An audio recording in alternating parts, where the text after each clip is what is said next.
Emily, congratulations, you've signed a one-year contract extension with Durham up to the end of the 2027 season. How does that feel?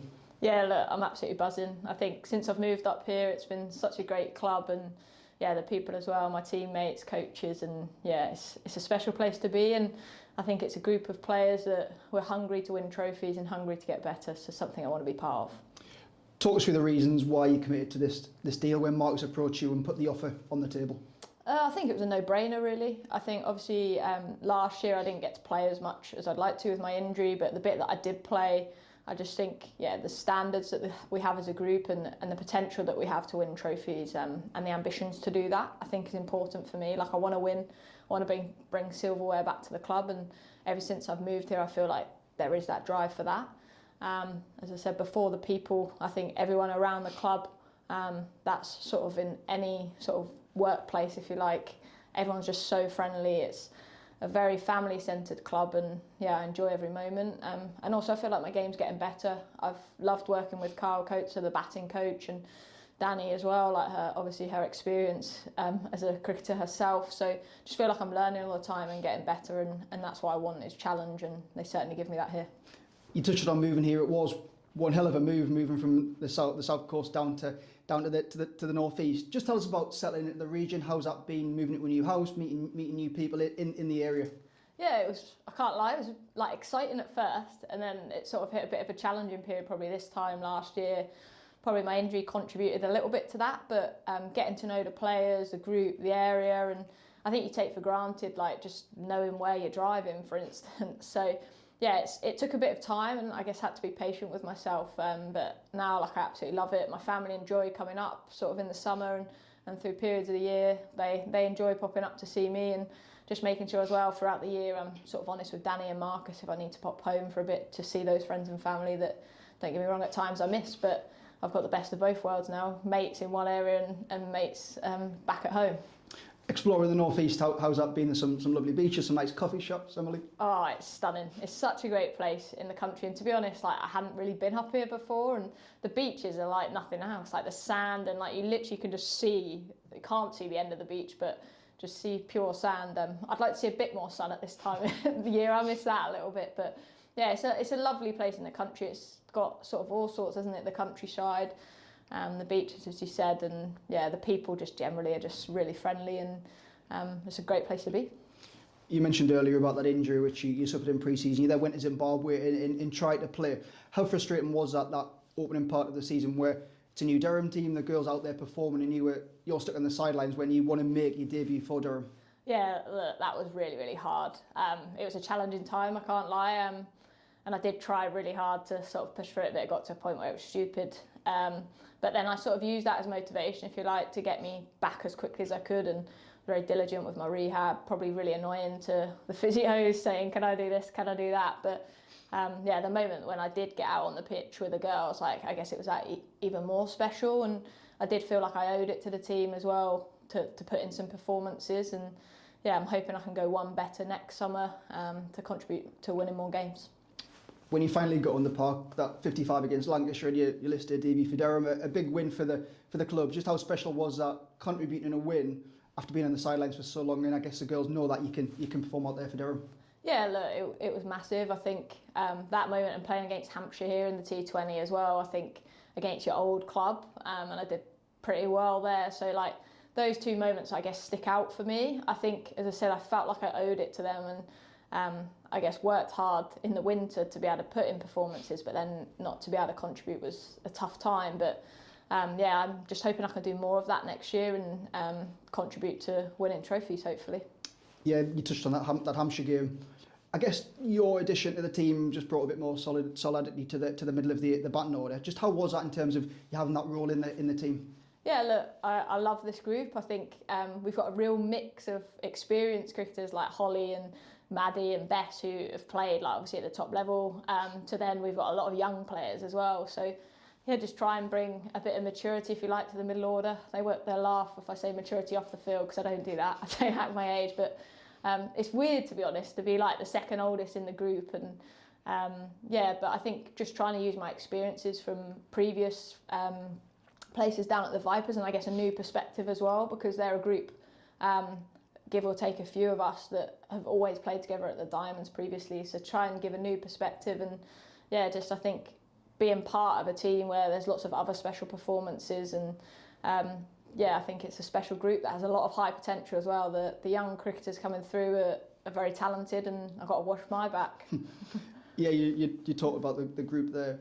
As a whole, kind of the last 18 months, Marcus and Danny put this squad together. So how's that been, just kind of the group and everybody gelling together and meeting new personalities and new people, I guess? Yeah, look, it was absolutely class. I think there's some right characters in that dressing room, and it took me a bit of time to get to know them because, as I said, I didn't really know anyone personally other than Maddie, who I'd played with at the Oval Invincibles for a short period of time prior to coming up here, but they all knew each other, so it's quite an interesting dynamic. But yeah, I've now gelled with the team. I get called mum a lot actually by a few of them, but they're honestly a great group. It's so fun to be around the dressing room, and also the professionalism, I think, when we're training, and the work ethic is something that's important to me, because I want us to win games of cricket. So it's not just all fun and games. We know when to switch on as well, and I think, yeah, that's an important trait for the team, and we just need to keep working on that and getting better all the time, because ultimately the games grow in the women's game. In terms of the season itself, the One Day Cup just narrowly missed out on qualifying. The T20 was the same going down to the last game. Overall, as a team kind of reflection, what did you make overall of the first season for Durham women?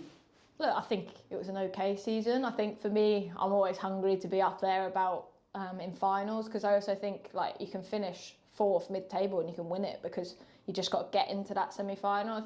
I guess obviously I wasn't part of the journey for a long period of it, but I guess the team had ups and downs. People performed at different points, and I think for a new team coming together, on reflection, it's a good start. And I think it's about now, obviously, us working hard this winter to be able to be pushing at the top of that table and performing more consistently, because there's some great teams out there now, and as I said, everyone's constantly getting better, so we've got to try and stay on that curve, or stay ahead of that curve.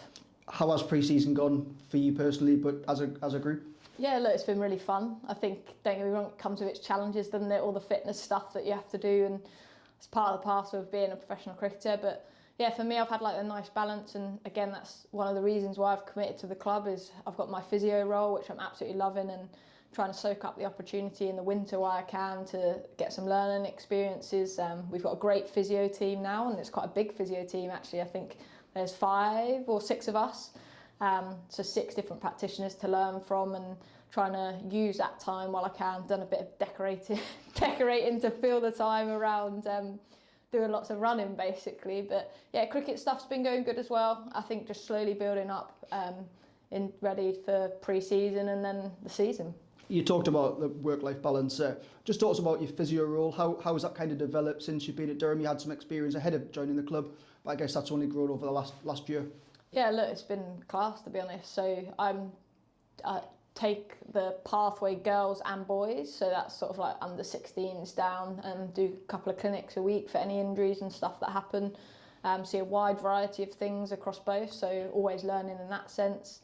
I've been lucky enough to have the opportunity as well to work with the academy boys and girls covering when other physios have been off, so sort of my skills are developing in that sense. And also Susan Dale, who heads up the department, she's obviously got so many years of experience in cricket and worked internationally and stuff, so getting a chance to pick her brains, especially like this winter, is pretty cool. So yeah, I feel like I'm learning in that field, so that when I do decide that, or it's decided for me that cricket's coming to an end, I'll definitely be wanting to go into probably cricket, physio role. So yeah, I'm very lucky that the club support me in that journey to get better off the field as well as on the field. Yeah, you kind of referenced lucky there. Just how lucky do you feel? Because not many other cricketers around the country have the opportunity to kind of work while they're playing cricket at a cricket club, which then adds benefit, I guess, to you when you do move on from playing.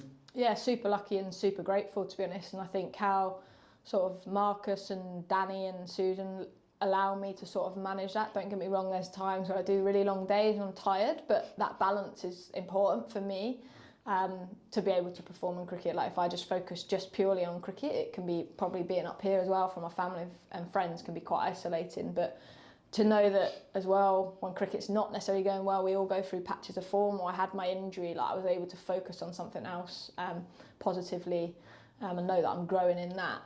yeah, it's a super exciting role that I have, and yeah, it's one that I just keep growing, and yeah, super grateful to everyone at Durham.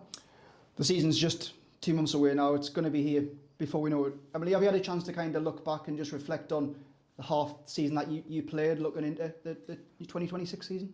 Yeah, definitely. I think probably straight after the season I reflected, and I think I did okay, but I want to now go on and put match-winning performances in for the team and match-winning partnerships. I think that's a big thing, especially in 50-over cricket. Partnerships wins games, and I can remember one partnership I had with Holly. It's probably one of the first times I batted with her, and getting to that cohesion, and yeah, I think just I really want to take a lead sort of in that middle order and take responsibility either to see a game home or to put in match-winning partnerships, and doing that consistently. Obviously, I understand that there's going to be, I'm a professional cricketer now, like waves in form, but try not to get too high or too low, stay pretty level, and try and be consistent around the group.